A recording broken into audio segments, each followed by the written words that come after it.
Hey YouTube, so I'm not going to bore you a whole lot with any more of this stuff about the jig, except I want to make a little bit of a video after they dry on how to use them so that if anybody does want them, they know how they work.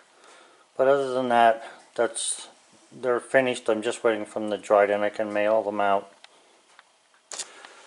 So on another note regarding the transmission that I'm putting in the truck, I need to clean the parts. So this red cabinet here is parts washer I picked up at Tractor Supply about 5 or 6 years ago, I guess, but it still works pretty good. So anyway, I'll be using that with this chem dip to clean the bolts and the parts washer to clean the parts, because you want to have nice clean parts when you're putting cars back together. It always tends to make things easier to see any leaks or to see any loose bolts or other problems. So then the ideal thing here is to take, and I use a toothbrush, an old toothbrush, or I might even be a new toothbrush, I don't know. But you use a toothbrush. These bolts have been soaking in here for a while. So there's two containers, both of them have the same kind of solvent in it. But this has been soaking, so I'm just going to take and put this in here as a rinse. So we'll take off all the loose stuff on the bolts, throw them into the rinse bath to get the black and the dirt off of them. And you know, they're easier to turn when they're clean if you put a little bit of clean oil on them, on the bolts when you go to put them in. And this way here you can see what you have, because sometimes you actually need to know if there's a mark on the top of the head to tell you what kind of a bolt it is. So when I was a kid, they had this stuff out. I don't remember if it was called Berryman's. It says since 1918, so I'm assuming that it's probably the same stuff. But there's a nice little basket in there, and I used to buy these so that I could clean carburetor parts before, you know, to rebuild a carburetor. But since there's no carburetors anymore, you hardly need this for carburetors. But I found that it, you know, works good with other stuff. Like I say, you put the bolts in there and leave it soak for a while. You got to be careful with some of these chemicals, because some of them will hurt aluminum. You need to read it good, because if you have any aluminum parts and you throw it in there and leave it overnight, when you come back the next day, the edges of the aluminum and the surfaces will be all spalded, so you're not really able to use them. So you can see how sort of like clean these bolts and stuff are now. So I just brushed them off into that one and then rinse them off into this one. So now I'll dry them. I'll dry this stuff, and then what I do with it is I go ahead and put everything according to its own size, you know, and what is its own location. Just for an example, like the bell housing bolts, the starter bolts, universal joint bolts, stuff like that. It's a lot easier if you lay all the bolts out, match up the wrenches to the bolts that you need, and then you pretty much have all the bolts you need, or all the wrenches you need to put the thing back together.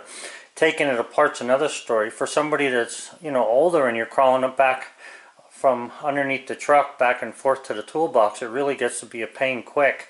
But once you go to put the stuff back together, just take all the bolts you have and then match wrenches up to them and sockets and stuff, and then set that stuff under the truck so you have everything that you need. So guys, sometimes, you know, when I make videos, I think to myself, nobody's going to care about this, nobody's going to care about that. And I've been proven wrong almost every single time. So I wasn't going to say this, but, you know, maybe there's some guys out there that need a couple ideas. I don't have the best ideas. There's a lot smarter people than me. But if it's anything like, say, a bolt 3 inches in diameter or 3 inches square, I can use this to clean it.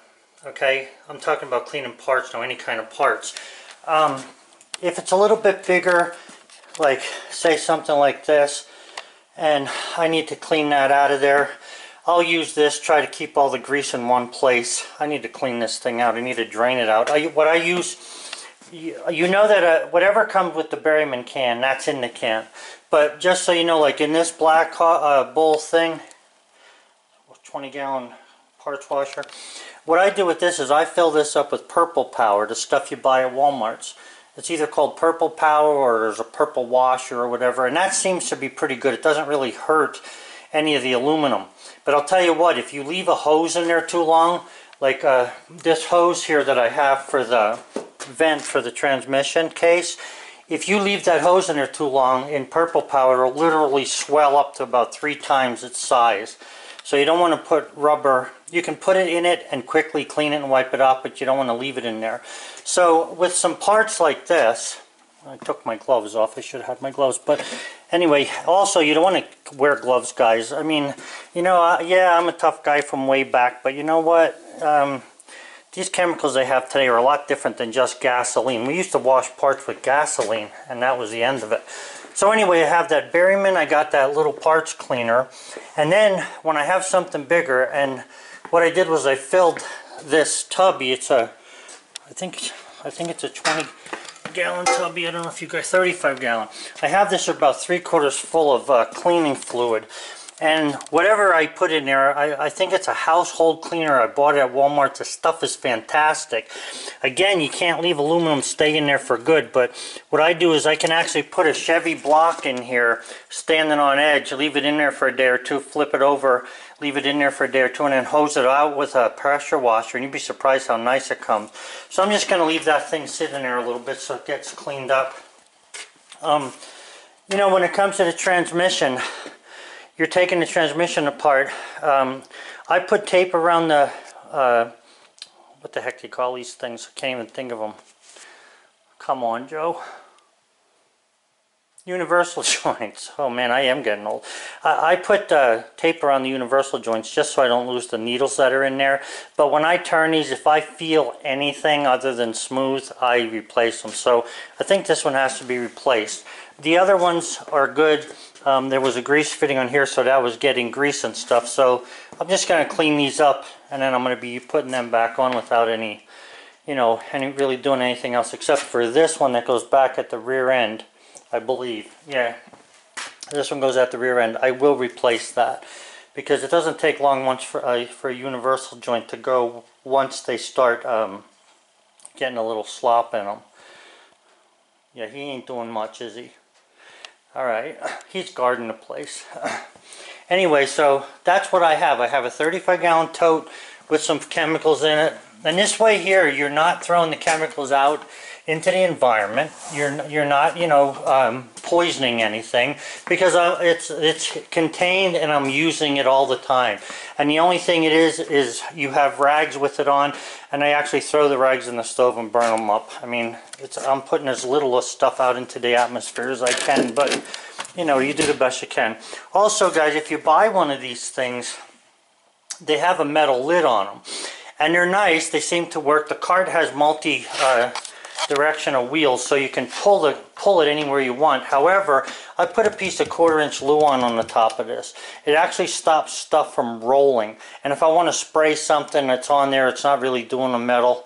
Of course, it's not really that clean at the moment, but you know, I don't have a great big parts washer. If I was doing this for a living instead of just for myself, then yes, I would go ahead and, you know, get a big parts washer so I could wash stuff a lot easier. But I don't mind washing it this way. It gives you a chance to look at everything and make sure that everything's good. Yeah, so then back to what I was doing there. I lay everything out. Then I'll take wrenches and sockets and stuff, and I'll match them up to what goes on there. And that way there, I'll lay everything right next to the truck here, okay, where I'm going to put the transmission in, and then I have everything I need, and I don't have to come out from underneath. Yeah, that's I'd like to say that that's an absolute, but you know how it is. 99% of the time, there's always something you forget. So anyway, everything there is cleaned up, looking pretty good. So we'll go from there. And a little tip, guys. I'm going to blame talking to the camera for this, but what you can do is if you take a piece of wire and you hook it in one of the bolt holes of any of these parts, you can always hook the wire on the edge, so it's a lot easier to grab and pull out. So like right now, you see I threw that part in there. Now I got to go diving in the fish for it. So But I'm just saying, you know, usually I would put something on the edge here to hang on to it, but I didn't. So that's something you ought to do, just a little tip. Guys, one other tip while I'm mentioning this. This part here is the cover that goes on the bottom of the transmission and, well, actually the bell housing section of the Chevy truck. And what I wanted to say is, a lot of times what'll happen is guys will take those covers off of there and they won't put them back on. So let me just tell you that if you're that type of person that takes covers off and stuff and tosses them away, you're doing yourself a disservice, especially if you have older cars, and I'll tell you why. I had a 64 Corvette that I sold, and when I sold it, it had very small amount of mileage on it, believe me. And the thing is on the top of the distributor, there was a metal cover, or no, was that a 62? I'm not sure, but I don't remember anymore. Anyway, there's a metal cover that covers the tops of the spark plugs on the distributor. And everybody used to do, you know, change points and do tune-ups and throw that part away. Let me tell you, when a car collector comes to buy a car, regardless of how old it is, and I know because I got about 50 cars now in a collection of all good, nice cars. When a car collector comes to look at a car, it doesn't matter that it has a whole lot of mileage on it, you know, unless he's looking for something mint. But if he's looking for something to restore, all the parts being there, like the bottom of that bell housing and different covers. Here's a cover here, for instance. This cover goes over top of some wires that are on the opposite side of the truck there, like right here. It covers those wires. And what happens is, if guys take them off and throw them away because they're in the way and they're not necessarily needed. Now, you know, there's probably a lot of people out there who say yes, they are needed, and I'm not going against you. I'm just saying sometimes people think they're not needed. And what happens is, you go to sell a car to somebody who's a real collector, they look that car over with a fine-tooth and comb, and those are things that add up and actually get taken off the price that they're going to give you for your car. So it's not always that it looks like a 57 Chevy that you get the money for. It's, does it have all the parts that a 57 Chevy would have in it, including cigarette lighters. Okay, I've never smoked in my life, but as soon as I buy a new car or a car, I take the cigarette lighter out and I put it in the glove compartment. All the cars I have, that's where they are, because this way here, they don't get lost, they don't get, you know, misplaced, and you know that the car is intact. Just another little tip, you know, for you guys who are trying to, you know, you put out good money for this stuff, and then you end up, you know, having to sell for less or whatever. Listen to what I'm telling you. This is experience telling you that this is what happens when people go look at cars. Because when I go look at a car that I'm going to buy, if the guy wants top dollar for it, I want everything there. I don't care if it's, you know, not up to standards, if it's dirty or even rusty, because you can get stuff, you know, cleaned up and taken care of. But if the part's not there, then I got to start buying parts, and that is where money is. You know, you can't buy new parts that are as good as the factory parts in most cases. Not all, but in most, for little things, cosmetic stuff that's important. Well, it's time to take Bullseye for another walk. At the end of the day, I'm done cleaning parts, so I'm gonna take a little break now. And the other thing I forgot to mention, guys, is I also vacuumed up the garage underneath the truck and everything. A lot of times, you know, when you're trying to move the creeper that you're laying on, it doesn't want to roll because of a little stone or something. I found out that when you're going to work on things, if you clean up really good, it makes it easier all the way around for you to do stuff. And you know, I just thought that I'd add that in too. Yeah, we ended up getting, I didn't even have to plow really. What do we got here? We got about 1.5 inches of snow. That's about it. So it's supposed to be snowy all week. I guess just like this, because it doesn't call for more than 2 inches of snow at a time. Somehow I guess we lucked out. So you guys up north, I guess yous are getting hammered, especially by the coast there. I hope everything works out for you and that your stuff don't break down while you're plowing. Come on, boy.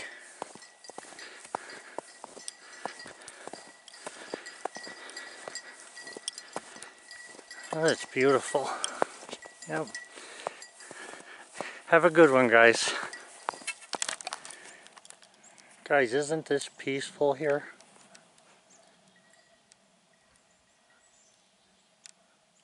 The only thing I can hear is Bullseye's bell off in the distance, and I can hear a plane. Other than that, it's nothing.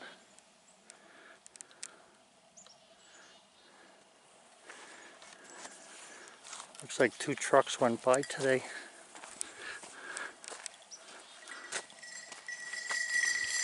There he comes. Where are you? Come here. Heel. Heel. Attaboy. Attaboy.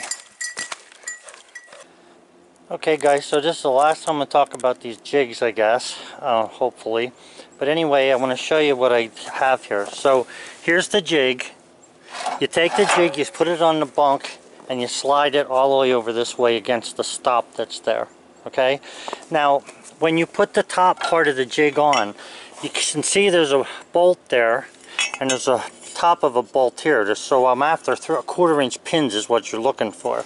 So you got to make sure that that pin goes behind the other pin. Okay, behind it. Alright, so once you set them up there on the bunk, and you would put one here and one, you know, at the other end of the cant. It doesn't matter if it's 8 foot, 12 foot, or whatever. This is how you would set them up. Okay, so then you would take the cant and you put the cant on. Now, after you get the cant on, what you want to do before you tighten the log dog is you want to turn this so that the arm is facing flat. When the arm is flat, that means that you're cutting a bevel cut. Okay, when the arm's pointing down, you're cutting a level cut that's horizontal to the bunk.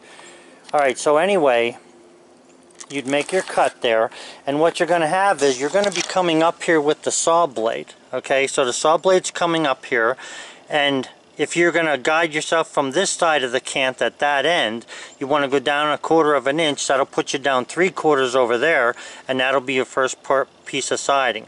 If you want to use this side as a guide, you go down 3/4 and it'll cut 1/4 over here because it's on a bevel. So then after you cut that, you remove the piece of wood. Okay, you remove the piece of wood, you loosen the dog up, you loosen the log dog, turn the siding jig down now. Now what you have here is you have a piece of wood that has an angle cut on it. So now you're going to make a straight cut. So you bring the saw head up to the board, it would be up at that end or whatever. Bring the saw up to the board, go down 1/4 inch on the low side or 3/4 on the high side. Again, either way, they're going to be reversed. It's going to flip from 1/4 to 3/4 each time you cut. One's going to be one side, the other's going to be the other one. One's going to be 1/4 inch one cut, and the other side's going to be 1/4 inch on another cut. And all you do is you loosen the dog, you flip this either up or down, depending on what you need. And the basic way is once you put a square cant on, you turn this like this, okay? And you make your cut, you turn it down, make a cut. Come back, turn it up, make a cut, come back, turn it down, make a cut. That's all it is. But you use the dogs from the original bunk to keep it to keep the cant tight against the stops.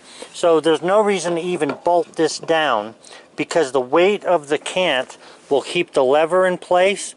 The weight of the cant will keep this down, and the dog pushing this direction will keep this against the stop.